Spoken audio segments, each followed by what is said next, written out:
Sir काफ़ी दिन से एक मामला सामने आया है जो आपके अपहरण से लेके, तो इस मामले के बारे में जानना चाहेंगे कि पूरा मामला क्या है।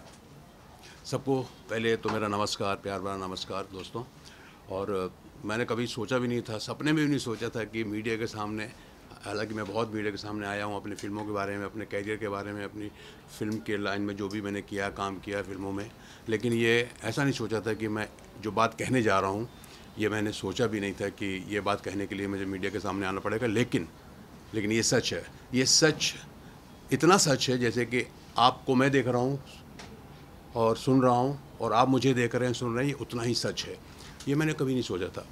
तो क्योंकि हमने बचपन से ये हम सुनते आए हैं, देखते आए हैं कि फ़िल्मों में हुब्बी खुद देखा है और अखबारों में पढ़ा है कि भैया एक अमीर आदमी के बेटे को किसी ने किडनैप किया, उसको उठाया, किसी दूर जंगल में लेके गए, कहीं कमरे में कैद किया, उसकी आंखों में पट्टी बांधी, उसके बाद फ़ोन किया कि भैया तुम्हारे बच्चा को हमने किडनैप किया है, हमारे कब्ज़े में है, इतना पैसा दे दो, जो भी है, लाख करोड़ जो भी है।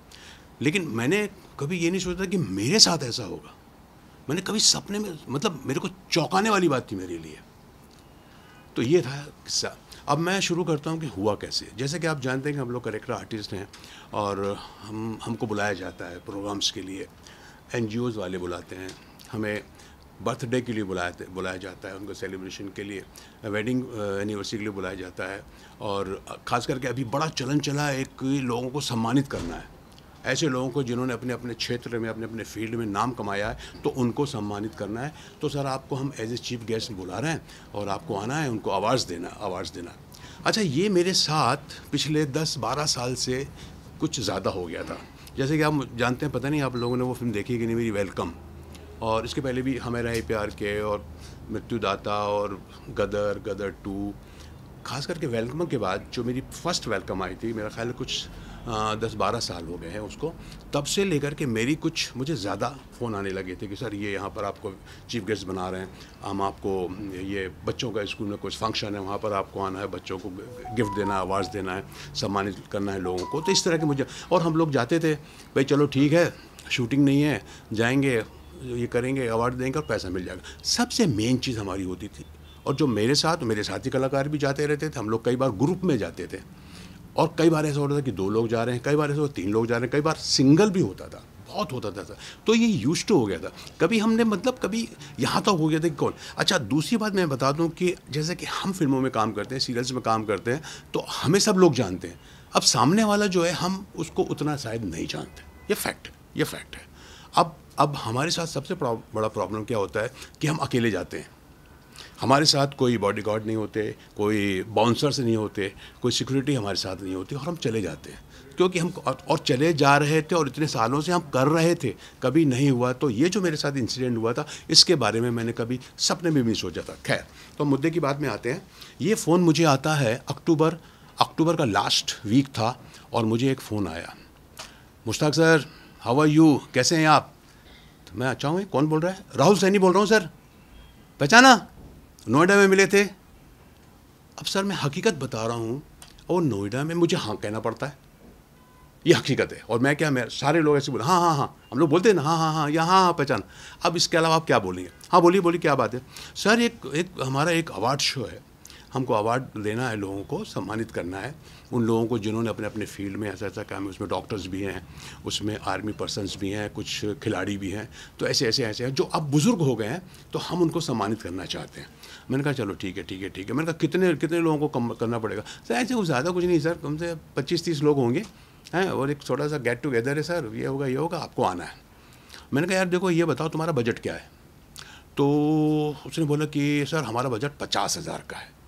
नहीं यार, मैंने कहा ये 50,000 तो कम है। वो मैंने कहा कम से कम 1 लाख रुपए होना चाहिए। सर 1 लाख रुपए तो ज़्यादा हो जाएगा, ऐसा है वैसा, आप कीजिए ना, कर सर प्लीज़। सर आप हार्डली 1 घंटे में आप स्टेज में नहीं रहेंगे, हार्डली 1 घंटे में आपको हम फ्री कर देंगे। अरे यार, मैंने कहा चलो ठीक है। मैंने कहा नहीं यार, लेकिन सर, अच्छा, मैंने कहा 75,000 कर दें। चल मैं करता हूँ, लेकिन 50 तो 100%। तो उसने, सर ये बात हुई मेरी, और नेक्स्ट डे, नेक्स्ट डे नहीं, उसने 4 नवंबर को 25,000 रुपये अकाउंट में डाल दिए। 25,000 रुपये अकाउंट में डाल दिए, और 8 तारीख को मेरी टिकट हो गई बॉम्बे से दिल्ली। 15:45 मतलब 3:45 बजे की एयर इंडिया की फ़्लाइट भी उसने कर दिया। और उसके बाद उसने जब ये करने के बाद उसने बोला सर आपके पैसे भी आ गए। मैंने कहा हाँ आए तुम्हारे 25,000 रुपये। और बोले आपने टिकट भी मैंने कर दिया। हाँ ठीक है। उसके बाद रिटर्न टिकट भी किया सर उसने नेक्स्ट डे की, मतलब 21 तारीख की 1 बजे की टिकट भी, रिटर्न टिकट भी कर दिया उसने। मैंने कहा ओके ठीक है ओके। फिर सर हम भूल गए, चलो ठीक है चलते रहेगा। And that day the election था उस दिन 20 तारीख को। फिर मेरे को अचानक याद आया, मैंने कहा यार उस दिन तो इलेक्शन है। फिर मैंने टिकट देखा, मैंने कहा 3:45 बजे की फ़्लाइट है, सुबह हम वोट दे के आराम से हम जा सकते हैं, नो प्रॉब्लम। फिर उस दिन हमने, और उसके बाद फिर उसका फ़ोन भी आया, सर याद है ना कल आपको आना है। मैंने कहा हाँ हाँ हाँ हाँ यार। मैंने कहा यार इलेक्शन भी है यहाँ पर। बोले सर आपकी टिकट ही 3:45 बजे की, वो टेंशन नहीं है। मैंने कहा चलो ठीक है नो प्रॉब्लम। अब उसके बाद सर हमने तैयारी की सुबह उठ करके और अपना वोट डालने गए वाइफ के साथ, वोट डाल के आए और कुछ 2:20 से 25 मिनट में मैं एयरपोर्ट पहुंच गया। वहां जाके पता चला कि फ़्लाइट 1 घंटा लेट है। 1 घंटा लेट है मतलब कुछ 4:45-5 बजे का टाइम बता रहा था कि अब फ़्लाइट आपकी 1 सवा घंटा लेट हो गई। मैंने उसको फ़ोन किया, मैंने उसको फ़ोन करके बोला, मैंने कहा यार राहुल सैनी नाम बताया था उसने। मैंने कहा राहुल यार ये फ़्लाइट लेट हो गई है और पता नहीं यार ये कब पहुंचेगी वहाँ, 7 साढ़े 7 बज जाएगा, फिर वहाँ से मेरठ जाना है। सर कोई प्रॉब्लम सही 1.5 से 2 घंटा लगेगा सर आपको। अरे मैंने कहा नहीं यार मैं दिल्ली इतने बार आया हूँ, दिल्ली से निकलने में 1-2 घंटा लग जाता है यार, और फिर वहाँ से मेरठ जाना। मैंने कहा 3 साढ़े 3 घंटे से कम नहीं लगेगा। और फिर वहाँ पहुँचूँगा कब मैं यार, 7-10 साढ़े 10 बज जाएगा शो। तो मेरा ये कहने का था यार वो ये कह दे मुझे कि सर ठीक है फिर बाद में देखते हैं कुछ, लेकिन वो ये कह रहा था कि नहीं सर आप टेंशन मत लीजिए, आपको तो आपका मैं लास्ट में एंट्री रखूँगा, है ना। आप 11 बजे तक भी आएंगे मेरे पास तो नो प्रॉब्लम, क्योंकि मैं आपको और ज़्यादा नहीं सर, मैं तो आपको मैं कहता हूँ 20-25 मिनट में आपको कुछ लोगों को अवार्ड देने के बाद मैं आपको छोड़ दूँगा, ये कहा उसने। तो मैंने कहा चलो ठीक है, एडवांस भी दिया हुआ है, वहाँ जाके पैसा भी मिल जाएगा और अपने पास रिटर्न भी टिकट है। और अच्छी बात नहीं है आपने किसी से मतलब कमिट किया हुआ कि हाँ मैं शो में आऊँगा, तो चलते हैं। अब सर वहाँ मुझसे एक गलती हो गई कि यार मैंने ये नहीं पूछा कि तू होटल कौन सा किया तूने। अक्सर क्या होता है सर हम लोग पूछते नहीं है, चलो ठीक है यार अच्छा ये होटल देंगे, प्रोग्राम में चले जाएंगे। इस तरह से मेरी फ़्लाइट लैंड हुई वहाँ पर कुछ 7 बजे लैंड हुई। उसके पहले ही उसने मुझे एक नंबर दे दिया था, उसका नाम था मनोज सिंह। उसका नंबर दिया था, सर ये ड्राइवर है जो आपको पिक करेगा, इसका नंबर ये है, जैसे ही आपको लैंड होंगे तो वो आप उसको फ़ोन कर लीजिए या ये वो आपको फ़ोन कर लेगा। जब आप जैसे ही आप लैंड होते हैं वैसे ही आप मुझे उसको फ़ोन कर लीजिए। सर मैं वहाँ पहुँचा कुछ 7 बज गया था, निकलते 7:15 बज गया, 7:30 बज गया था। फिर मैंने उसको कहा कि मैं आ गया हूँ। फिर उसका भी देखा, मैं बात करते मैं बाहर से गेट से निकल रहा हूँ और उसने हाथ हिलाया कि सर मैं यहाँ पर हूँ। फिर मैं गया, एक गाड़ी खड़ी हुई थी। जनरली हम लोग क्या होता है सर, हम सीधा जाते हैं, दरवाज़ा उसने खोला, मैं सीधा जाके बैठ गया, उसने सूटकेस अपना रखा। हम लोग ये भी नहीं देखते सर कि किस कलर की गाड़ी है, उसका नंबर क्या है कहाँ देखते हैं सर हम। अंदर बैठकर मैं सबसे पहला हमारा सवाल जो होता है, हाँ भैया आपका नाम क्या है। मनोज। अच्छा मनोज ये बताओ यार कितना टाइम लगेगा यार यहाँ से पहुँच। तो उसने बोला सर यहाँ से 2 घंटे 2.5 घंटे में हम लोग पहुँच जाएंगे मेरठ। अच्छा चलो ठीक है ओके। हम बैठ गए सर, गाड़ी स्टार्ट हुई, हम लोग चलना शुरू कर दिया। चलना शुरू किए, कुछ देर के बाद एक आधे घंटे के बाद उसका फ़ोन आता राहुल सैनी का। वो कहता है सर ये बैठ गए ना आप, हाँ आ रहे हैं ना सर, हाँ सर मैं बैठ गया हूँ। क्यों क्या हुआ। मैंने कहा यार देखो यार मैं आऊँगा लेट हो जाऊँगा और आप ज़्यादा टाइम मत लेना। बोले ठीक है सर आप टेंशन मत। सर एक मैं आपसे बात करना। बोले क्या बात है। बोले ये गाड़ी जो है ना ये आपको जैन सिकंजी स्टॉल तक लेके जाएगी। उस मतलब वहाँ है क्या शो में। नहीं बोले वहाँ तक लेके जाएगी, वहाँ से आपको दूसरी गाड़ी पिक करेगी। तो मैंने अच्छा वहाँ भी मेरे को कुछ शक नहीं हुआ सर, फ्रैंकली स्पीकिंग होता है कई बार। मैंने कहा क्यों यार ये गाड़ी क्यों नहीं। बोले सर वो गाड़ी वहीं तक हमको मिली है, मैं अपनी गाड़ी भेजने वाला था लेकिन मेरी गाड़ी ख़राब थी तो वो मैं भेज नहीं पाया, लेकिन अब मेरी गाड़ी ठीक हो गई है तो ये गाड़ी मेरे को वहीं तक मिली। उसने कहा सर मैं इसके आगे नहीं जा पाऊँगा, तो वहीं तक हमने इसको हायर की है, वहाँ से दूसरी गाड़ी आएगी, ऑलरेडी आपके पहुँचने के पहले वो गाड़ी तैयार रहेगी, वो आपको पिक करेगी और मेरा बंदा जो है ना वो आपको ड्राइवर लेकर के आ जाएगा। मैंने कहा ओके नो प्रॉब्लम, होता है ऐसा। फिर वहाँ से फिर वो पानी वानी का आया पानी, वहाँ से हम लोग सिकंजी स्टॉल में हम पहुँचे, वहाँ से पानी वानी लिए, पानी पिए, वो पानी लेके आया वो। फिर क्या हुआ कि वहाँ पर गाड़ी चेंज हुई, मैं वहाँ से उस पर बैठा, उसके बाद जो मेरा सूटकेस उन्होंने वहाँ पे रखा और ये गाड़ी फिर शुरू हुई। तो फिर मैंने नोटिस किया कि ये जो गाड़ी चेंज हुई है ये ड्राइवर वही है जो वहाँ से दिल्ली एयरपोर्ट से लेके आ रहा, और बंदा जो बाजू में बैठा था वहाँ से वो भी वही है, लेकिन एक तीसरा बंदा भी आ गया वहाँ पर। अब शिकंजी से जो हम लोग चले वहाँ से दूसरी गाड़ी चेंज करके। अब ये तीसरा बंदा भी आ गया, गाड़ी चली तो इस बंदे ने मेरे से बात करना शुरू कर दिया। और सर कैसे हैं, कौन सी फिल्म आ रही है, ये है वो फलाना ढेकाना, अरे सर आपकी वो फिल्म देखी, ये देखी, अरे सर वो वेलकम में आपका बहुत, वो गदर में आपका, इस तरह की बात करने लगा। अच्छा सर आपने वोट दिया क्या आज, हाँ भाई इलेक्शन, तो मैंने कहा हाँ। और सर कौन सी पार्टी हो आप, कौन सी पार्टी, मैंने कहा यार ये सब मत पूछो यार, वो वोट दे दिया। इस तरह की बात, बहुत ज़्यादा मैं इसको इंटरेस्ट नहीं लेता, मैं अपना वीडियो देखता रहा। अब ये सब चल रहे हैं। फिर मैंने कहा यार और कितना चलोगे भाई, कब, बोले नहीं सर बस हो गया। फिर उसने स्टार्ट कर दिया किसी से बात करने के लिए। अब वो किसी से बात कर रहा है, हाँ नहीं हम लोग यहाँ पहुँचे अभी, हाँ वो पेट्रोल पम्प है ना भारत पेट्रोलियम, हाँ उससे ऊपर हम चढ़ रहे हैं, अब ये ब्रिज आया है, ब्रिज के नीचे हम लोग उतर रहे हैं और बस। तो मुझे क्या लगा ये राहुल सैनी से बात कर रहा है कि हम यहाँ तक इतनी देर में पहुँच जाएंगे। और वो उसको, तो मैंने ज़्यादा ध्यान नहीं दिया, मैंने कहा चलो ठीक है बात कर रहे हैं। सर वो ख़त्म ही नहीं हो रहा रास्ता, ख़त्म। मैंने कहा यार ये मेरी समझ में आया, तो मेरे को तो उसने बोला था 2-2.5 घंटे में आ जाएगा, ये तो मैंने कहा ऑलरेडी 3-3.5 घंटे बज, क्योंकि सर हम 2.5-3 घंटे में तो उसमें वहाँ पहुँचे थे जैन शिकंजी में, और वहाँ से निकल के फिर हम लोग ऑलरेडी 1 घंटा और हो चुका था। मतलब मैं समझता हूँ वहाँ तब तक 11-11:30 बज गया था सर। अब ये चलते रहे और फिर वो फ़ोन पे बात कर रहा, हाँ ठीक है पहुँच रहे, हाँ ठीक है हम लोग पहुँच रहे हैं, बस 2 मिनट पहुँचे।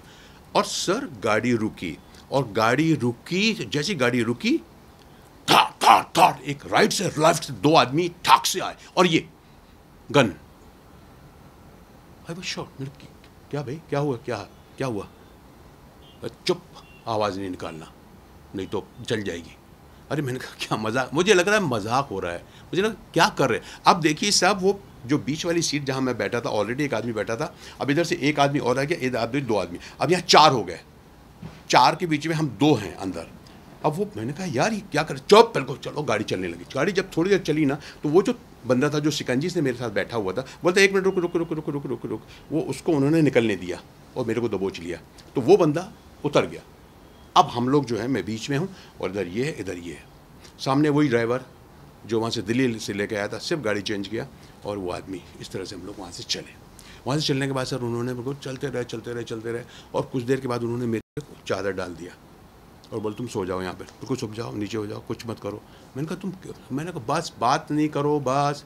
उसके बाद ही स्टार्टेड, लाउड म्यूज़िक चालू हो गया उनका। और आई रिमेंबर वो जो फिल्म स्त्री 2 का जो गाना है, समझे ना, आज की रात हुस्न का मज़ा लीजिए, वो वाला चालू ठाक फुल साउंड पे उन्होंने शुरू कर दिया। इस तरह उन्होंने कि साउंड चलते रहे। और कुछ देर के बाद मेरे को ऐसा लगा कि गाड़ी जो है वो हाईवे पे नहीं चल रही है, बल्कि एक कच्चे रास्ते पे चल रही है।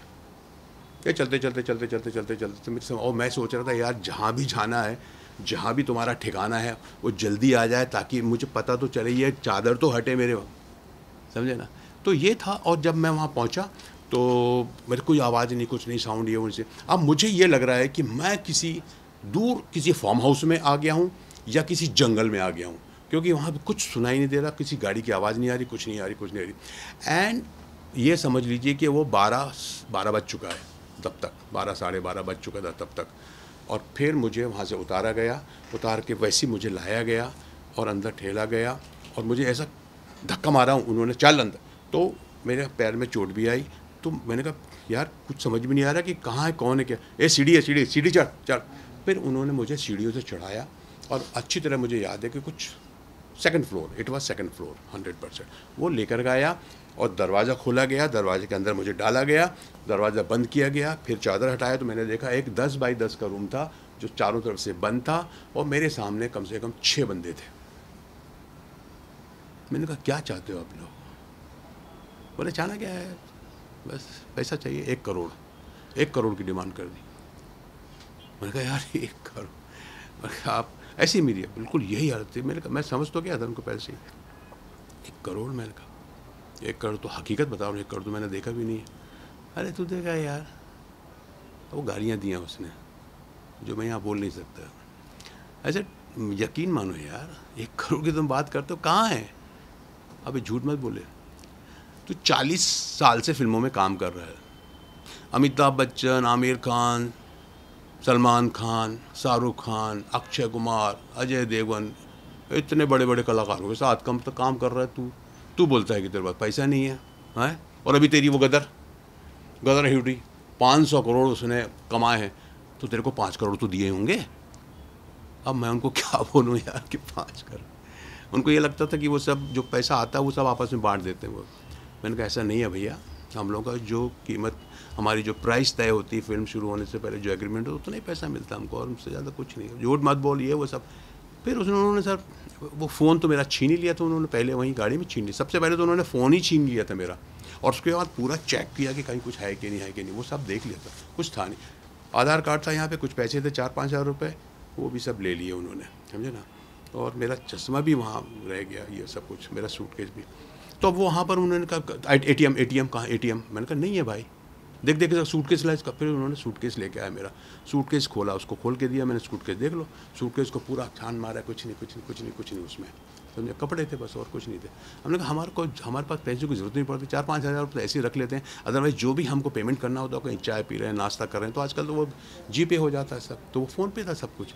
तो उन्होंने मेरे से सबसे पहले तो बोला इसका पिन क्या है, मुझे पिन बताना पड़ा। वहाँ पे सबसे बड़ी बात और सबसे मतलब ख़तरनाक बात क्या होती है कि आप जब किडनैप हो जाते हैं तो पहली बार मुझे लगा कि आप गुलाम हो जाते हैं, आप इतने मजबूर हो जाते हैं कि आप वो जो कहेंगे आपको करना पड़ेगा, नहीं तो पड़ेगी आपको। तो भैया बता दो, और आप गलत नहीं बता सकते। आप अगर पिन गलत बताएंगे तो खुलेगा नहीं वो, इसका मतलब कि झूठ बोल रहा है तो। ले भैया पिन ये है, ये पैटर्न है, कोड क्या है वो भी बताना पड़ेगा आपको। तो वो पूरा देख लेते हैं, उनकी समझ में आता है। अब ये हो गया कि अब पैसे कैसे आएंगे। मैंने 1 करोड़ तो कहाँ से आ जाएंगे, मेरे को देख लो, अब है ही नहीं मेरे पास, तो कहाँ से लाऊंगा भाई। तो बैंक में कितने पैसे थे जब उन्होंने देखा? अब मैं बता रहा हूँ आपको, जनरली हम बहुत कम पैसे रखते हैं ज़्यादातर, लेकिन एक मुझे पेमेंट करना था। एक मेरी बेटी के लिए हमने एक मकान लिया था, जिसके लिए हमको भुगतान के लिए हमने उसको हैवी डिपॉजिट में दिया था, तो उसके लिए एक बैंक में मेरा थोड़ा ज़्यादा पैसा रखा होता, 19 लाख का मेरा उनको पेमेंट करना था। तो वो पेमेंट मैंने बचा के रखा था, तो वो एक था बैंक ऑफ बड़ौदा में, समझे ना। और बाकी मेरे एक बैंक थे, ICICI बैंक था, एक SBI था। एक तो मेरे बेटे ने क्या किया गलती, उसको मैंने हमेशा बोलता था कि यार तुम्हारा जो बैंक का अकाउंट है उसका रजिस्टर नंबर मेरा है, तो तुम कर लो, सारे मैसेज मुझे आते हैं, मुझे तुमको बताने पड़ते हैं। तो उसने किया नहीं था वो, समझे। तो ये आपको मैं बाद में बताऊंगा कि ये कैसे हुआ, समझे ना। अब ये हुआ सर कि अब उन्होंने एंड दे स्टार्ट ले दारू ला, उनकी दारू शुरू हो गई, और शराब पीना उन्होंने शुरू कर दिया, और शराब पीते रहे। हुए कुछ खाएगा कि, मैंने कहा नहीं मुझे नहीं, मैं डायबिटीज़ का मरीज़ हूँ। मैंने फिर वो अपनी गोली खाई थी, और बोले तू खाओ, चलो इसको दो इसको। तो उनका मैंने कुछ नहीं खाया। मैंने कहा नहीं मेरी बीवी ने मुझे टिफ़िन दिया, वो खाऊँ। कहाँ टिफ़िन, कहाँ है? तो ये मेरे पास छोटा बैग था, उसमें से फिर मैंने वो निकाला, और टिफ़िन निकाल करके मैंने अपना थोड़ा सा जो खाया, मैं तो खाया नहीं गया फ्रैंकली स्पीकिंग। मैं ऐसा कौर लेता, एक निवाला लेता था, और पानी पीता था मैं। एनीवे, इस तरह उनका दौर चलता रहा, और वो शराब पीते रहे। टाइम बीतता गया, और वो ट्राई कर रहे थे कि पैसा कैसे आएगा। वो एक आदमी जो था, जो थोड़ा बहुत जानकार था इसका, बाकी लोग तो सब मुझे ऐसे ही लग रहे थे। एक था, बोले यार तेरा पैसा कैसे निकलेगा, ये तो ऐसा तो निकलेगा। उनका ये था कि कैसे पैसे आए जो हमारे नाम पे ट्रांसफ़र ना हो, कहीं कैसे किसके कैसे क्या करे, तू कैश कर। अच्छा, उसके बाद उन्होंने कहा एक काम कर इसका, तू सुबह तू अपनी बीवी को बोलेगा कि मैं यहाँ पर अब शो करने आया था, एक मेरे को प्रोड्यूसर मिल गया है, और वो बहुत अच्छा है, मेरा बहुत अच्छा दोस्त है, बहुत बड़ी फिल्म बना है, बहुत अच्छा रोल दिया है, और मेरे को पैसा भी अच्छा देगा, लेकिन अभी उस तो क्राइसिस में उसका पैसा फंस गया है कहीं पर। तो उसको ऐसा करो, तुम मेरा चेक बुक निकालो, उसमें तुम अपना साइन कर लो। और तो दूसरा बोलता है भाई साइन करेगा तो कैसे? बोले नहीं, ये इसकी बीवी वो चेक लेकर के मैनेजर के पास जाएगी, और ये लोग जितने भी कलाकार हैं ना सब, बैंक वाले इनको बहुत अच्छी तरह जानते हैं, उनकी बात मानेंगे। तो बैंक वाले को, तो ये मैनेजर को बोलेगा ये मेरे साइन है, आप पैसा दे दो निकाल के। तो उनका ये प्लान था कि सुबह उठकर, बोले अभी कर नहीं सकते क्योंकि रात के 12, साढ़े 12, 1 बज गया था तब तक। तो उनका ये था कि हाँ चलो ठीक है, अभी ये काम करते हैं, सुबह ये करेगा वो करेगा, मेरे को कैश चाहिए। तो मैंने बिल्कुल ये भी बोला, मैंने कहा अच्छा, मैंने उनको बहुत कोशिश की। मेरा एक बहुत अच्छा दोस्त जो मेरा फ़ैन भी है, जो गाज़ियाबाद में रहता है, गाज़ियाबाद वहाँ से हार्डली 1-2-2.5 घंटे, 130 किलोमीटर है वहाँ से। तो मैंने उनको ये बोला, क्योंकि मेरा उस वक्त ये था कि यार मेरे पास जो भी पैसा हो, अगर 5 लाख 10 लाख भी होता ना, तो मैं उसको बोलता कि चलो ये 10 लाख ले लो, मुझे छोड़ दो, समझे। तो लेकिन वो उतना तो था नहीं मेरे पास। तो मैंने कहा यार एक काम करो, मैं आपको कैश दे दूं थोड़ा, तो छोड़ दोगे क्या मुझे? कैश कितना देगा? तो बोलता है कि कैश। मैंने कहा यार कैश, अब वो एक दोस्त से आप कितना बोल सकते हो, मैंने कहा यार 2-3 लाख, 2-3 लाख साले तेरे लिए, तुझे यहाँ तक लाने के लिए हमने 4 लाख रुपए खर्च किए। अरे मैंने कहा क्या मतलब? बोले तुझे लाने के लिए जिस आदमी को हमने पैसा दिया है, तेरा 25,000 रुपये वो दिया, तेरा टिकट आने जाने का किया, और जो हायर किया हमने गाड़ियाँ और ये वो फलान निकाला, और बंदे को कम से कम 1.5 से 2 लाख रुपए दिया, तो तेरे पीछे तो हमारा खर्चा हो गया 4 लाख रुपए का, और तू हमको 2 लाख दे रहा है, 3 लाख। अरे यार मैंने कहा और क्या, और कितना दे सकता है? मैंने कहा यार वो दोस्त है। वो कौन है दोस्त? मैंने कहा सिकंदर कुरैशी नाम है उसका, फ्रूट्स की दुकान है उसकी, बहुत फ्रूट्स की दुकान है, जूस पीने वाला तेरे को 5 लाख दे देगा, कैसे हो सकता है? मैंने कहा नहीं, वो देगा, करेगा, इंतज़ाम करेगा। तो उनका ये भी था। मैंने कहा लेकिन अभी तो 12:30-1 बज रहा है, अभी थोड़ी मैं बोलूँगा, सुबह ही बोल सकता हूँ। तो कुल मिला करके ये हुआ कि चलो भैया अभी ये सुबह ही इसके साथ होगा। तो वो जो 5-6 लोग थे ना, वो शराब पी रहे हैं, और I think it was 1:32 something, ऐसा तो कुछ था, क्योंकि घड़ी मेरे हाथ में बंदी। बोले चलो इसको सुला दो यार, इसको सुला दो। और मुझे बोलते तकिया दो इसको। अबे तकिया दे, तो क्वेश्चन पड़े हुए थे, उसको क्वेश्चन नहीं, बड़ा तकिया दो उसको, एक बढ़िया तक बड़ा। मैंने कहा नहीं ठीक, नहीं तकिया दो। उसके बाद बोले इसको कंबल ला के दो। उसने कंबल ला के दिया, ओढ़ा दिया मुझे, और मैं भी ऐसा एक कोने में। अब ये समझ लीजिए कि उस 10x10 में एक डबल बेड था जिसमें 2 आदमी आराम से सो सकते हैं। अब मैं एक कोने में ऐसा पड़ा हुआ हूँ, और चादर भी उसने डाल दिया है, और इस तरह से मैं, और मुझे बार बार बोलते थे पानी पी। मैं जानबूझ के नहीं पीता था। मैंने कहा पता नहीं पानी में क्या है क्या नहीं है। मैंने कहा पी लो, ऐसा मैं झूठ ऐसा पानी पीता था। एनीवे, अब उनकी शराब शुरू है, पहले से शुरू थे। और जब बच्चे बात कर रहे हैं, क्या करेंगे, उनकी प्लानिंग चल रही है, मैं सब सुन रहा हूँ, और पढ़ा हुआ हूँ ऐसे कुछ। फिर देन उन्होंने क्या किया, 4 लोग जो है मेरा ख्याल है, हाँ 4 या 5 लोग जो थे, चल बे हम लोग, तो दारू काफ़ी नशा हो गया था उन लोगों का। बीच में दोनों का झगड़ा भी हुआ, सॉरी, उन दोनों में से किसी जो मेन थे ना, उनका जो झगड़ा, तू ऐसा कर वैसा कर, बीच में तो यहाँ तक भी हो गया था कि चल छोड़ इनको, जाने दे, पैसा वैसा मुश्किल है। उनको ऐसा लगने था पैसा शायद इससे ना मिल पाए हमको।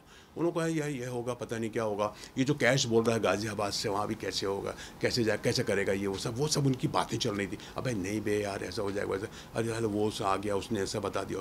तो उनको ये भी डर लग रहा था कि कैसा करें। दूसरा ये भी था कि यार बैंक से जो बोल रहा है तू चेक का, वो पॉसिबल नहीं है यार, कैसे होगा, कैसे उसकी बीवी मान लेगी। अच्छा, इस तरह की उनकी वो चल रही थी, और मैं सुन रहा हूँ चुपचाप सुन रहा हूँ, अबे चुप ना, अबे चुप। तो इस तरह से उन लोगों का जो है स्ट्रगल हुआ बहुत ज़्यादा, है ना, आपस में उनका, और वो एक दूसरे को मारने भी लगे थे वो दोनों, मैंने देखा, समझे। तो मैं इसका मुड़ गया, मैं घबरा गया। बोले तू चल, हम लोगों का चलते रहता है ये, ऐसा मत समझना कि हम लोग झगड़ा कर रहे हैं, ये वो सब। चलो ठीक है।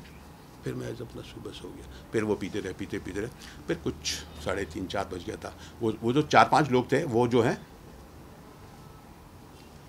चले गए, बोले हम जा रहे हैं। तो मुझे लगा कि ये लोग नीचे जाएंगे, क्योंकि वहाँ पे सोने की जगह नहीं थी। 2 लोग रह गए। एक जो मुझे लगता था कि उनका बॉस जैसा था, जो बहुत ज़्यादा टॉर्चर कर रहा था, गालियाँ दे रहा था, और एक और उसके साथ था, वो रह गए। उसके बाद वो दोनों पी रहे हैं, आपस में उनकी बात चल रही है। मैंने इतना सुना है, लास्ट में उसने बोला ताला मार दे। बोले हाँ भैया हाँ, मार दूंगा, टेंशन लो। और वो उठा, उसने वो उसी रूम की ऐसी चिटकिनी जो थी उसको ऐसे चढ़ा दी। वो लोग जाने के बाद ऐसे सीढ़ी मैंने देख रहा हूँ ऐसा पुल से, वो चिटकिनी उसने ऐसा चढ़ा दी। उसके बाद फिर आकर के फिर पीने लगा। तो मैंने देखा कि वो बाहर नहीं गया है।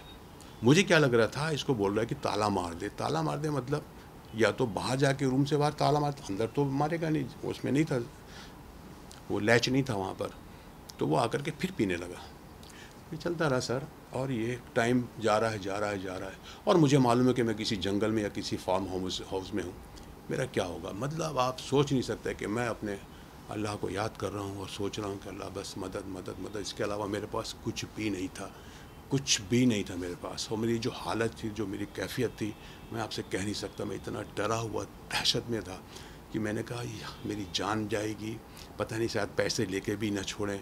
फिर मेरे को सारी चीज़ें वो याद आ रही हैं कि पैसा लेते हैं, फिर भी मार डालते हैं कि कहीं ये जाएगा तो पुलिस में रिपोर्ट कर देगा, ये है वो फलाना ठिकाना। तो बहुत डरा हुआ था, बहुत दहशत में था मैं, और बस अपने अल्लाह को, अपने ऊपर वाले को याद कर रहा था। 4:30, 5, 5:30,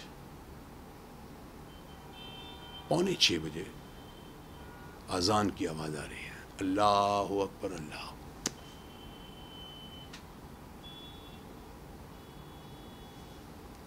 मैंने कहा ये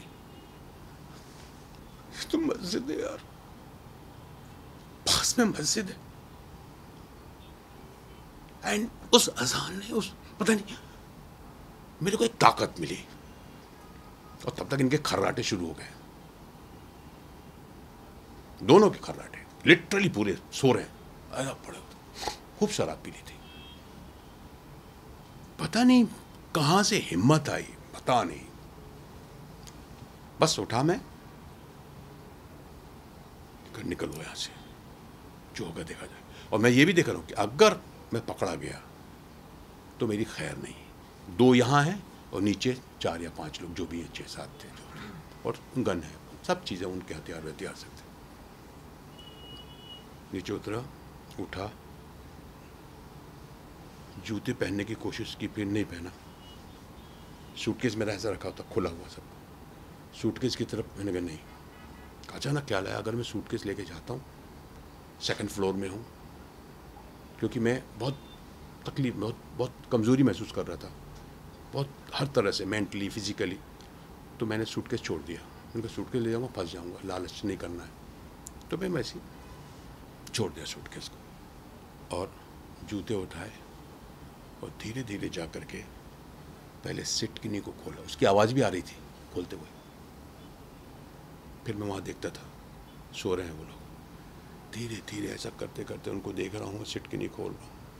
धीरे धीरे उसको नीचे लाया, वो आ गई नीचे। अब दूसरा एक नीचे बीच में हैंडल है, उसको हैंडल को ऐसे नीचे करना है तो दरवाज़ा, वो मेरे को था कि मैंने कहा साला बाहर से बंद ना हो कि तो 4 लोग गए। बट थैंक गॉड, अल्लाह का करम, वो खुला था और दरवाज़ा खुल गया। दरवाज़ा खुला, मैं बाहर आया, हाथ में जूते हैं। अब वो जो पैसेज का लाइट है वो अंदर बेड पे जा रहा है, जिसका मुझे डर लग रहा है कि साले फिर नींद ना खुल जाए। फिर मैं चाह रहा हूँ कि दरवाजे को खींच के पूरी तरह बंद कर दूँ, लेकिन मेरी समझ में आ रहा है उस वक्त पता नहीं क्या माइंड काम कर रहा था, अगर मैं खींचूंगा तो आवाज़ आएगी। उसको दरवाजे को मैंने वैसे ही छोड़ता हूँ, और नीचे फिर 2nd फ्लोर से अब मैं नीचे आ रहा हूँ, नीचे आ रहा हूँ, नीचे आ रहा हूँ, नीचे 1st फ्लोर में आया, देखा दरवाज़ा बंद है, कहीं कोई नहीं है। फिर नीचे आया, नीचे आकर ग्राउंड फ्लोर में देख रहा हूँ, कोई नहीं, सन्नाटा। सामने देखा, लोहे का गेट है, लेकिन दीवार बहुत ऊंची है जी। गेट के ऊपर भी कम से कम 5-6 फीट की दूरी है। अब मेरा ये टेंशन है कि मैं देख रहा हूँ कि लैच लगा हुआ है, लैच है, लेकिन लैच में ताला नहीं है। और एक दूसरा, उसके नीचे एक और ताला है, वो वाला ताला है जो आप देखते हैं गोदरेज का जो ताला होता है ऑटोमेटिक, जो होता है सरकता है, उसको हम थोड़ा सा वो करते हैं, फिर वो ऐसा होता है, फिर हम खोलते हैं, वो वाला जो वो लॉक था। वो जो आप अगर दरवाजा, आप बाहर जा रहे हैं तो आप खींचेंगे तो वो लॉक हो जाएगा। आप बाहर से आप नहीं खोल सकते जब तक आप चाबी ना हो, लेकिन आप अंदर से हैं तो खोल सकते हैं, वो वाला। तो पहले मैंने लैच खोला, उसके बाद उसको ऐसा किया, खुल गया। और जब ऐसा खींचा तो एकदम खुल गया। अरे मैंने कहा, और सब फट से मैं बाहर निकला। अब बाहर निकला, and I saw and I was shocked. Oh no, this is not jungle, this is not farm house. ये तो पूरी बस्ती है। यहाँ से लेके वहाँ तक घर, इधर से लेके वहाँ तक घर। और जब मैं बाहर निकला तो सामने एक आदमी अपने बच्चे के साथ, कोई उसकी गाड़ी थी, कोई जीप थी या क्या था, उसमें सामान डाल रहा था। तो उसने मुझे ऐसा देखा तो मैं संभला थोड़ा, और मैंने कहा भाई साहब मस्जिद, हाँ उधर। उसने इशारा किया, वहाँ से मैं चलने लगा। मैं दौड़ तेज़ कदम से चलना शुरू किया, उनको भागो नहीं तो अगर कोई लोग खुल गए, जाग गए तो मेरी हालत। इस तरह से मैं फिर मस्जिद पे पहुँचा, मस्जिद में वज़ू किया मैंने, और जाके मस्जिद में बैठ गया। लोग आना शुरू हुए। फिर एक ने मुझे देखा, पहचाना, एक दाढ़ी वाले थे, उन्होंने मुझे पहचान लिया। अरे आप तो, मैंने कहा जी मैं वही हूँ, लेकिन मेरे साथ ऐसा हो गया। उनको बताया मैंने। ओह अच्छा, कोई बात, नमाज़ पढ़ो, घबराओ मत। मैंने नमाज़ पढ़ी वहाँ, और जैसी नमाज़ खत्म हुई, उन्होंने मेरे को कंधे से पकड़ा और अपने घर लेके गए। और उन्होंने बल्कि उन्होंने मुझे अपना वो कपड़ा भी दिया कि तुम ये ढाँप लो, कोई देख ना पाए तुम। लिटरली उन्होंने मेरे को ऐसा कवर कर दिया। और फिर वहाँ से हम मस्जिद से, मैंने कहा मैं आपके घर नहीं जाना चाहता क्योंकि आपको भी तकलीफ हो जाएगी। नहीं बोली। फिर उन्होंने वहाँ से मेरे का कुछ खाने पीने का, नाश्ते वास्ते का थोड़ा इंतज़ाम किया बाहरी करके।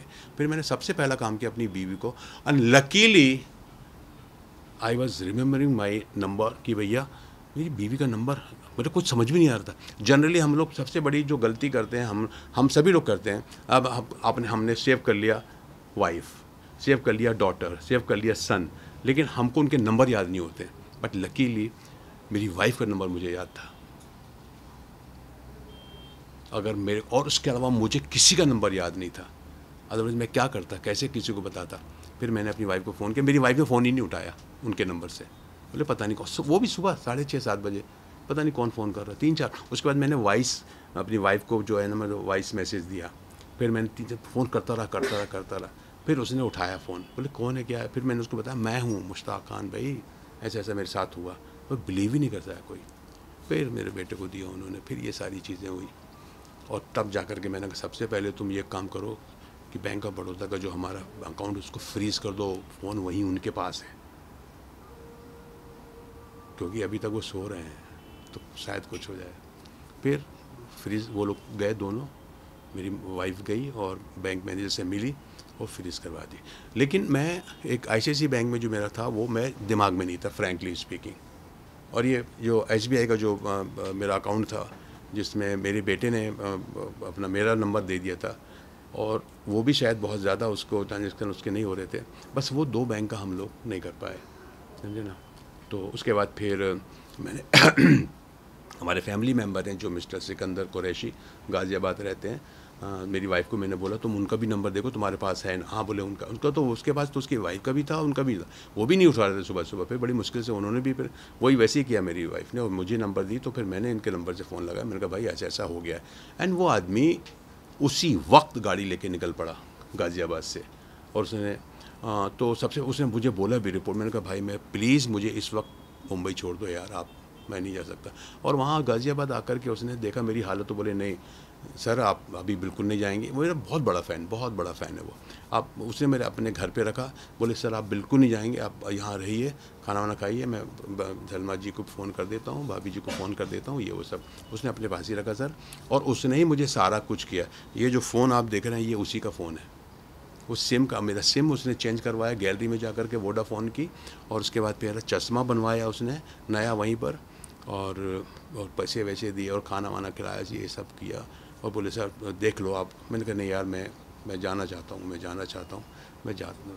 इस तरह मैं वहाँ पर रह कर के एक दिन, दूसरे दिन मैं वहाँ से फिर दिल्ली आया छोड़ने के लिए मुझे वो, और दिल्ली से मैं यहाँ पर आया। अब ये हो गया कि मैं चाहता था, लेकिन मेरी वाइफ जो है ना, मेरी वाइफ चाहती थी कि, मैं चाहता था कि 2-3 दिन के बाद संभल जाऊँगा तो मैं वहाँ, यहाँ सबसे पहले तो हाँ किसी ने मुझे कहा कि आप मुंबई जा कर के आप रिपोर्ट कर देना। लेकिन हमें जब पुलिस स्टेशन गया ना तो मुंबई वालों ने बोला कि भाई यहाँ आप रिपोर्ट करने से कोई फ़ायदा नहीं है, आप बेटर ये है कि आप वहीं जाइए तो ज़्यादा अच्छा है, यहाँ पे तो कोई फ़ायदा नहीं है, क्योंकि आपका केस जो है या तो दिल्ली पुलिस या मेरठ पुलिस या बिजनौर पुलिस, जहाँ आपको रखा गया था, यही सवाल ये बनता है, जब आप पहली बार उस शख्स से मिले जिन्होंने आपकी हेल्प की, उस वक्त जब आप मस्जिद में गए तो बहुत संख्या में लोग रहते हैं, नमाज पढ़ते हैं। नहीं, हाँ बोलिए। सुबह का जो डेली रूटीन होती है जिनकी, वो नमाज के लिए मस्जिद में आते हैं। तो जब आपको वहाँ पर सबसे मिले होंगे, एक ही इंसान से नहीं मिले होंगे? नहीं, मैं सिर्फ 2 लोगों से मिला। तो जब आप इतने कंफर्टेबल हो गए जब उनके घर पे गए, तो आपको ऐसा नहीं लगा कि यहाँ के नज़दीकी पुलिस स्टेशन तक मुझे अपनी आवाज़ पहुँचानी चाहिए? जी बिल्कुल। मैं इतना डरा हुआ था, ऐसी दहशत में था, जो मेरी सिचुएशन फिजिकली एंड मेंटली आप बिलीव नहीं करेंगी। और मुझसे ज़्यादा वो शख्स डरे हुए थे जो इन्होंने मुझे वहाँ तक पहुँचाया, जो मुझे मिले थे वहाँ पर। उन्होंने मालूम है क्या बोला, आप बिल्कुल कुछ मत कीजिए, आप यहाँ से निकल जाइए। जो आदमी मेरा चेहरा ढक रहा है, छुपा रहा है कि देख ना ले, वो कैसे बोलेगा। वो चाहते थे कि आप यहाँ से जितनी जल्दी हो सकता है निकल जाएं। और आप बिलीव कीजिए, उन्होंने मुझे ना ला करके घर से एक जीन्स, उनके बेटे का जीन्स ला के दिया, शर्ट ला के दी, एक जैकेट ला के दी, समझे ना। और मुझे ये वो जो होता ना ठंड में जो पहन जाए पूरा यहाँ तक डर जाता वो, और मास्क ला के दिया ताकि कोई मुझे पहचान ना सके।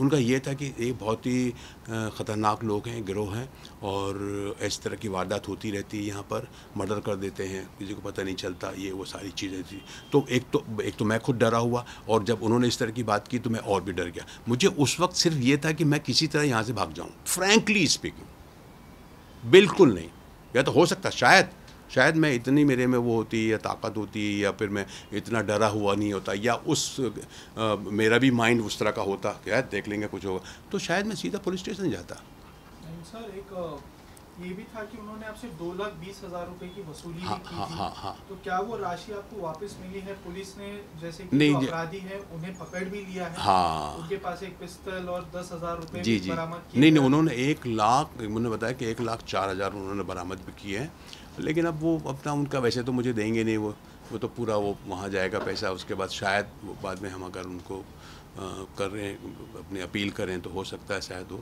लेकिन उन्होंने क्या किया कि अब मेरा फ़ोन तो उनके पास था, जैसे कि मैंने ये जो अकाउंट मैंने फ्रीज़ कर दिया था तो वो तो नहीं निकल सकता था ना वहाँ से पैसे। लेकिन उन्होंने अब एक उनको कोई जानकार मिल गया होगा जो कि उन्होंने बिना उसके भी उन्होंने पैसे निकाल लिए मेरे 21 तारीख को। ये बता रहा हूँ आपको, 21, 22, 23। ये क्या होता है, गैलरी में हम लोग गए थे, जब मेरे को जैसा आपको भी मालूम होगा, जब सिम मुझे दिया उन्होंने तो उन्होंने कहा साहब आप फ़ोन कर सकते हैं, लेकिन आपका जो है ये सारी चीज़ें जो सिस्टम जो है वो 24 घंटे के बाद आपका वो एक्टिव होगा। उस चक्कर में उन्होंने जो है थोड़ा थोड़ा करके पैसे उसमें से निकालते रहे वो लोग, यहाँ तक कि 20 रुपये से स्टार्ट किया उन्होंने। 20 रुपये, 2,000, 4,000, 5,000, 10,000 ऐसे करके उन्होंने मेरे ICICI बैंक से 1,24,000 रुपये निकाले और मेरे बेटे के अकाउंट से 1,06,000 ऐसा कुछ गया, सब मिला करके। जहाँ तक हमने देखा है, चाहे फिल्मों में हो या टीवी शोज में हो, अगर कहीं भी वारदात होती है तो आप किसी भी नज़दीकी पुलिस स्टेशन में अगर FIR दर्ज कराते हैं तो वो FIR दर्ज होती है और उसकी जांच और पड़ताल भी होती है कहीं ना कहीं। जब वो लोगों ने उनको पकड़े गए होंगे तो आपकी चीज़ें भी वहाँ से बरामद की गई होंगी। बिल्कुल बिल्कुल। तो आपको नहीं लगता कि हमारे यहाँ के पुलिस को वहाँ जाकर ये चीज़ों की जानकारी, मतलब मैं तो गया, ये आज आपके साथ हुआ है, आपके बाद भी बहुत सारे ऐसे कलाकार हैं जिनके साथ ऐसे मिसयूजेस होते रहते हैं, तो कहीं ना कहीं आपको आवाज़ तो उठानी चाहिए। देखिए हर तरह के लोग होते हैं। मैं बिल्कुल तैयार हो गया था जब यहाँ पर आया मैं, और मैं अपनी तरह से मैं अपने आप को मैंने संभाल लिया था और मुझे ऐसा लग रहा था कि नहीं अब मुझे जाना चाहिए। मेरी वाइफ ने क्लियर कट मुझे बोली, देखिए क्या होता है ना, ये जो औरतें होती हैं आप समझ सकती हैं उस चीज़ को, आप शायद डिफरेंट और हो सकती हैं, ये डिफरेंट हो सकती हैं। मेरी वाइफ ने क्या सोचा कि कोई ज़रूरत नहीं है, अभी कहीं कुछ करने की ज़रूरत नहीं, तुम बच के आ गए। एक ही वर्ड था उनका, ये ऊपर वाले की इतनी मेहरबानी है, ऐसा कुछ सोच भी नहीं सकता है। और एक पुलिस, जब मैं बॉम्बे पुलिस में गया था ना यहाँ पर ओशीवारे में, जब मैंने बताने की कि चलो यार मेरी रिपोर्ट लिख लो, तो उन्होंने ये बोला कि हम रिपोर्ट आपकी लिख लें, बेटर ये है कि आप लोग वहीं जाएँ या किसी बंदे को भेज दें वहाँ पर जो भी तहरीर लेकर के बयान दे दे। तो उसने मालूम है क्या, उसने बोला यार आपका तो बिल्कुल यकीन नहीं होता है, ये कैसे हो सकता है, कैसे हो सकता है ये कि उन्होंने आपको बांधा नहीं, उन्होंने आपको कोई इंजेक्शन नहीं दिया, उन्होंने आपको कोई ऐसी नशे की दवा नहीं पिलाई कि आप भाग ना सके। बट ये फैक्ट है, अब ये मानो तो ठीक है, नहीं तो मत मानो, ये फैक्ट है। अब मैं आपको बताऊं ना बीच बीच में क्या क्या हुआ मेरे साथ, वो तो मैंने आपको बताया नहीं। ये बीच में ये कि अरे यार तुम्हारी तो वो फिल्म थी, तुम्हारा वो उसमें तुम ये तो पाकिस्तान का कौन सा तुम ये तो गदर में वो सनी देओल का दोस्त बंदा तुम ही ना, वही ना, उसको निकालते हैं वहाँ से। अरे साला सब हमको मालूम है, वो वेलकम का तुम्हारा एक टांग नकली है, इस तरह की बात हो रही है। तो मैंने कहा चलो उसी से पटा करके मैं निकल जाऊँ उसको, लेकिन उनका ये था कि नहीं तुम निकलो तो उसी वक्त जब हमको हमारा पैसा मिलेगा, समझे ना। तो ये सारी चीज़ें थी। अब क्या होता है ना, हम लोग जैसे वाइफ की बात कर लो, या मुझे भी लगता था छोड़ो यार ख़त्म हो गया, मैं बच के आ गया। तो वाइफ का सबसे बड़ा ये था कि भैया ये बच के आ गए हो तुम, बाकी सब भूल जाओ, सीधी सी बात। लेकिन फिर भी मेरा ये था कि नहीं, मैं रिपोर्ट तो करना चाहिए। तो इसलिए मैं मुंबई पुलिस में गया हूँ। उन्होंने मुझे यही सजेस्ट नहीं किया, फ्रैंकली स्पीकिंग। पहली बात तो उन्होंने कहा ये, जैसे कि मैंने भी आपसे कहा कि मानने को तैयार नहीं थे कि ऐसा कैसे हो सकता है यार, एक आदमी इतना रिस्क लेकर के आपको किडनैप करता है, अपहरण करता है ना, बहुत बड़ा रिस्क है किसी बंदे को, मतलब आप बंधक बनाना और उसको अपहरण करना उसका, और उसके बाद आपको ऐसे छोड़ देना कि भाई दारू पी गया पड़े। और ये हकीकत है, इतनी हकीकत है कि मैं आपको कह नहीं सकता। मैं ये जो मैंने बताया एक भी मतलब इधर उधर की बात नहीं है, वो तो कोई मतलब ही नहीं करने का। वो तो आज देखो ना कितने दिनों के बाद मैं ये किया। अच्छा, उसके बाद जब मैं यहाँ पर आया तो आई वॉज सो लकी कि मेरे एक दोस्त हैं, दोस्त का एक्टर हैं वो अनुराग आए हैं क्या यहाँ पर? हाँ, अनुराग कुशवाहा हैं ये, जो एक्टर भी हैं और फिल्म इन्होंने इनके सीरियल भी किया था। क्या नाम था? सेलिब्रेशन एक इनका 2 साल पहले मैंने एक सीरियल भी किया था। इनका फ़ोन आता है मुझे। अब जब हमने देखा तो मेरे एक और दोस्त हैं ये शिवम यादव, ये वहीं उसी तरफ उत्तर प्रदेश के रहने वाले हैं, और ये एटा के रहने वाले हैं, और मुरादाबाद में आपके कोई रिश्तेदार है ना, सिस्टर रहती है इनकी, तो ये शादी में गए हुए थे। तो इन्होंने कहा सर मैं एक काम करूं क्या, मैं जाता हूं आपकी तरफ से, और एक इन्होंने एक बनाया, समझे, एक ड्राफ्ट बनाया मेरी तरफ से, एक ड्राफ्ट बनाया कि मेरे साथ क्या क्या क्या क्या क्या क्या हुआ, और ये एक प्रार्थी की तरह ये वहाँ पर गए। वहाँ पर गए तो कोई रिस्पांस इतना नहीं मिला खास इनको। मैंने कहा यार छोड़ो, अलग करो, जाने दो, है ना। तो उनको भी लगा होगा यार जिसका हुआ है, जिसके साथ हुआ है वो तो आया नहीं, क्योंकि मेरी वाइफ ने कहा नहीं तुम नहीं जाओगे। फिर मेरी शूटिंग आ गई, शूटिंग करने लगा। मैंने कहा यार शूटिंग भी ज़रूरी है यार, तो उसकी वजह से वो बात ऐसे हो गई। लेकिन आई वाज सो लकी, अनुराग कुशवाहा मुझे 8 दिसंबर, है ना, इट वाज 8 दिसंबर, संडे था, इसका फ़ोन मुझे आया, और इसको कुछ नहीं मालूम था कि मेरे साथ ऐसा हुआ है। बोले सर कहाँ हैं आप? मैंने कहा यार मुंबई में हूँ। बोले सर एक रिक्वेस्ट है। मैंने कहा बताओ बेटा। बोला कि सर मेरे बहुत अच्छे पहचान के हैं, एक दोस्त भी कह सकते हो, जो भी है मेरे बहुत करीबी हैं, IAS हीरालाल जी, IAS हीरालाल, लखनऊ यूपी, जो सिंचाई विभाग में सचिव हैं, वो आपसे मिलना चाहते हैं। मैंने कहा यार किस सिलसिले में? बोले नहीं ऐसी बात करना चाहते हैं, वो सब फिल्मी लोगों से मिलने में अच्छा लगता है ऐसा। मैंने कहा चलो ऐसे बहुत से लोग होते हैं। और मैंने कहा कहाँ ठहरे हैं? तो एक्चुअली क्या था, बिल्कुल मैं ओरिटल होटल है यहाँ पर, अपना सिटी मॉल के सामने एक अंदर गली जाती है, T सीरीज़ के पास में एक होटल है, वहाँ पर वो रुके हुए थे। अरे मैं तो घर के पास है, मेरे को चल ठीक है मैं आता हूँ। फिर मैंने इसको बोला यार सुन अनुराग, ऐसा ऐसा ऐसा है, ऐसे ही है, क्योंकि मेरे को ये मालूम है कि मैं IAS एडमिनिस्ट्रेशन बहुत बड़ी पोस्ट होती है सर, बहुत बड़ा ऑफिसर होता है वो। तो मैंने कहा यार देख ऐसा ऐसा मेरे साथ हो गया, कुछ प्रॉब्लम हो गया। तो उस बोला अच्छा सर आइए, आप आइए। तब तक इसने हीरालाल जी को मेरे को बता दिया। ये हीरालाल जी, ये इन्होंने बुक लिखी है डायनामिक DM, ये बहुत ही स्ट्रांग आदमी, बहुत बढ़िया आदमी है। इनसे मेरी मुलाकात हुई होटल में, और इन्होंने कोई ऐसी वैसी बात नहीं बोली, बोला ये बताओ तुम्हारे साथ हुआ क्या, और मैंने जो आपको बताया वो बताया। अच्छा। मैंने कहा सर मेरा एक आदमी बंदा गया भी था। बोले नहीं यार ऐसा नहीं होता है, चलो ठीक है कोई बात नहीं। फिर उन्होंने एक फ़ोन लगाया किसी को, उन्होंने फ़ोन लगाया और पूछा कि ये बताओ यार बिजनौर SP कौन है? तो वहाँ से उनको पता चला कि भाई वो अभिषेक झा है। बोले उनको फ़ोन लगाओ, उनको बोलो IAS साहब हीरालाल जी बात करना चाहते हैं। सर 2 मिनट में SP का फ़ोन आया, और उन्होंने वही बात मेरे सामने बोली कि यार तुम्हारे स्टेट में क्या हो रहा है? बोले सर क्या हो गया? बोले फिल्मी कलाकारों को अपहरण हो रहा है, किडनैप हो रहा है। ये कितनी शर्म की बात है यार, हमारे स्टेट की बात है ये। ऐसे यूपी में कौन कलाकार तुम्हारे पास यहाँ पर आएगा, बदनाम कर रहे हो, और इसका क्या बात कर रहे हो सर? हाँ और ऐसा वो क्या हुआ सर, ऐसा यही हुआ फलाने का। और सर उसके बाद उन्होंने 1 मिनट सर उनका नाम बताइए और नंबर दीजिए, मैं उनसे बात करूँगा। उन्होंने मेरा नंबर दिया SP को, सर अभी मैं मीटिंग में है, मैं थोड़ी देर के बाद उनको फ़ोन करता हूँ, आप टेंशन मत लीजिए। करेक्ट 1 घंटे के बाद मेरे को SP का फ़ोन आया, SP अभिषेक झा का, बिजनौर से। सर मैं अभिषेक बोल रहा हूँ, SP बिजनौर। मैंने कहा हाँ सर मैं मुश्ताक खान। हाँ बोले ये क्या है आपका मसला, क्या प्रॉब्लम है आपका? मैंने उनको फिर बताया सारी चीज़ें। ओके नो प्रॉब्लम, घबराइए मत आप, 1 घंटे में मेरी टीम आपको कांटेक्ट करेगी। और एग्जैक्टली 1 घंटे के पहले ही संग्राम सिंह जो वहाँ के CEO हैं बिजनौर, उनका फ़ोन आ गया मुझे, उनको मैंने पूरा डिटेल दिया और वो टीम जुट गई। तो हीरालाल जी के फ़ोन से कह सकता हूँ मैं बहुत ज़्यादा मतलब मुझे मदद मिली, और उसके बाद काम शुरू हो गया। और उसके बाद अभिषेक झा, संग्राम Singh CO city, mister Uday Pratap जो वहाँ के इंस्पेक्टर हैं, सचिन मलिक वो परवीन मलिक, ये लोग सब जो है पूरी टीम इनकी जुट गई। और आप बिलीव करेंगे उसके बाद इन्होंने बहुत ज़बरदस्त काम किया, बहुत जल्दी काम किया। और उसके बाद मेरी शूटिंग थी इंदौर में, मैं चला गया। फिर मुझे इंदौर में इनका मैसेज मिला कि सर आप जो है ना आपको आना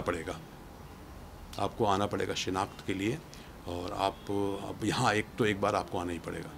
फिर वहाँ से फिर मैं 14 तारीख को शूटिंग से मैं 14 तारीख को चला गया बिजनौर। दिल्ली गया, दिल्ली से मेरे दोस्त आ गए सिकंदर भाई, उन्होंने मुझे लेकर के बिजनौर गया। इस तरह हम लोग बिजनौर जा कर के उन्होंने पूरा मुझे बताया, टीवी पे बताया ये लोग पकड़े गए। तब तक 4 लोग पकड़े गए थे, मुंह पे कपड़ा था, लेकिन उन्होंने मुझे टीवी पे बताया ये है। मैंने कहा हाँ सर, हाँ सर, हाँ सर, ये सब था। ऐसा हुआ। उसके बाद फिर मैंने एक वीडियो बाइट भी दिया वहाँ पर, उनकी तारीफ़ भी की कि आप लोगों ने इतनी जल्दी ये किया। मुझे उम्मीद नहीं थी, मुझे बिल्कुल उम्मीद नहीं थी कि ऐसा इतनी जल्दी होगा। और फिर उसके बाद वो अभी तक मुझे अपडेट कर रहे हैं। फिर ये 4 लोग पकड़े गए थे, उसके बाद पाँचवा कोई भाग रहा था, कुछ था, तो वो गोली मारी थी पैर में, वो भी उन्होंने बताया वीडियो। फिर आज उनका फिर फ़ोन आया था, आकाश उर्फ गोला करके कोई है, उसको पकड़ा उन्होंने, उसका मुझे उन्होंने फ़ोटो दिया कि इसको भी हमने गोली मार के पकड़ी हमारी। और इस तरह से 2 या 3 अभियुक्त जो भी आरोपी वो अभी बाकी हैं। और आखिरी में ये पूछना चाहेंगे कि आपके साथ ऐसा हुआ है, किसी और के साथ, चाहे वो आम आदमी हो या आपका कोई साथी कलाकार हो, उनके साथ ऐसा ना हो, तो कोई ऐसी खास बात या कुछ ऐसी चीज़ है जो उनको ध्यान रखनी चाहिए, एक एडवाइस जो आपके तरफ से आप लोग देना देखिए सर, चाहेंगे? ये सब होने के बाद तो जो मैं सोचता हूँ और जो मैं करना चाहता हूँ, या लोगों ने मुझे जो कहा है, या पुलिस की तरफ से मुझे कहा गया है कि सबसे पहले तो जो भी जैसे भी ऐसा फ़ोन आता है तो आप उनसे पूछो कि भैया तुम मेरा आधार कार्ड मांग रहे हो टिकट के लिए, आप अपना आधार कार्ड दो पहले, कि आपका आधार कार्ड आना चाहिए, आपका उसमें एड्रेस वगैरह सब, आधार कार्ड अगर आ जाता है तो सब कुछ जाएगा। ये जो प्रोग्राम है ये कहाँ कर रहे हो आप? तो बोले कि साहब ये प्रोग्राम हो रहा है यहाँ, आप उनका एड्रेस दीजिए, उनका पता दीजिए। उसके बाद अगर हो सके, और बल्कि करना चाहिए कि उस एरिए के पुलिस स्टेशन में आपको इन्फॉर्म करना चाहिए कि साहब यहाँ ऐसा एक शो हो रहा है, मुझे बुलाया जा रहा है, मैं वहाँ पर आ रहा हूँ। ये होना बहुत ज़रूरी है। और अगर हो सके और पॉसिबल हो सके तो अगर आप इस तरह के प्रोग्राम में जा रहे हो मेरे साथियों, तो ये कोशिश करो कि आप जब एयरपोर्ट में जाते हो तो आप उनकी गाड़ी में मत जाइए। उनको ये बोलो कि भैया मेरा वहाँ पे दोस्त है, या मैं ओला करके आ जाऊँगा या कुछ भी करके आ जाऊँगा, जो भी उसका पेमेंट होगा, जो भी उसका बिल बनेगा, मीटर होगा, वो आप दे देना। और मुझे होटल का बता दीजिए, और होटल का पता लीजिए, क्योंकि आपको डेफिनेटली होटल देते हैं, हर कोई देता है होटल का मुझे पता बताइए। होटल में हो सके तो उसका नंबर भी मिल जाएगा आपको। उस होटल के वाले को फ़ोन कीजिए, क्या मेरे नाम का इस तरह का रूम कुछ बुक है या नहीं है। और जैसा कि मैंने कहा कि आप एयरपोर्ट से उतरने के बाद आप अपने ही कैब पे जाइए वहाँ पर अगर हो सके तो। और कोशिश कीजिए कि सबसे पहले जो कोशिश कीजिए कि जो बंदा आपको बुला रहा है, आप उसको कितना जानते हैं, वो जानना बहुत ज़रूरी है। उसके बारे में अगर आप कुछ तहकीकात हो सके, इंक्वायरी हो सके, क्या वाकई सही है, जो मुझसे हो गई गलती। अभी हम लोगों के साथ क्या होता है कि हम, जैसे कि मैंने पहले ही अपने उसमें कहा कि भैया हम तो सोच भी नहीं सकते थे, वैसा हुआ। तो किसी के साथ ऐसा ना हो, तो अलर्ट हो जाएं, सब कुछ समझ जाएं। और मेरे को सबसे अच्छी बात हमारे हीरा लाल जी की ये लगी, उन्होंने सबसे ज़्यादा फ़िक्र जो है इस बात की कि यार मेरे स्टेट में ऐसा ना हो कि कल को यहाँ पर आने को कोई डरे। तो इसलिए उन्होंने इतना वो किया। और मैं बिजनौर पुलिस का मैं शुक्रिया अदा करता हूँ, ख़ास करके अभिषेक जी का, संजीव वाजपेयी जी का, संग्राम जी का, और उदय प्रताप जी जो हमेशा मुझे अपडेट करते रहते हैं, सचिन मलिक और प्रवीण मलिक का। उन्होंने बहुत तत्परता दिखाई, और वो पूरी टीम उनकी जो इसमें लग गई, उसके लिए बहुत बहुत शुक्रिया। धन्यवाद सर, हमसे थैंक यू।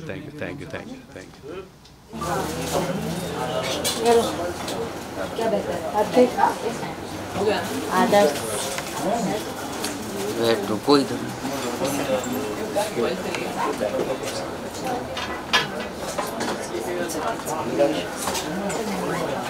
ये आपका